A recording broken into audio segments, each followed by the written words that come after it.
আসসালামু আলাইকুম। আমি engineer Shamim Reza, COC MEO class 4, chief engineer 3000 kilowatt মেয়ার কোস্টাল ভয়েসেস।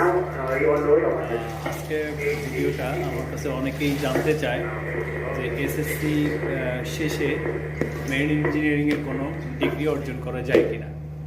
তাদের জন্য বলবো, হ্যাঁ অবশ্যই এসএসসি শেষে 4 বছর মেয়াদি অনুমোদিত মেরিন ইনস্টিটিউট থেকে ডিপ্লোমা শেষ করা যায়। আদারওয়াইজ অনুমোদিত মেরিন একাডেমি থেকে 6 মাস বা বিভিন্ন মেয়াদি শর্ট কোর্স করে মেরিনে আসা যায়। যারা শর্ট কোর্স করে মেরিনে আসে তারা হচ্ছে রেটিংস, ডেক রেটিংস এবং ইঞ্জিন রেটিংস। আর যারা ডিপ্লোমা শেষে আসতে চায় তাদের জন্য অনেক একটা ঝামেলা আছে, সেটা হচ্ছে সিটিসি ইস্যু। এটা নিয়ে আমি পরে এক সময় আলোচনা করব। তবে আসা যায়, এটাই রাইট যে এসএসসি শেষে 4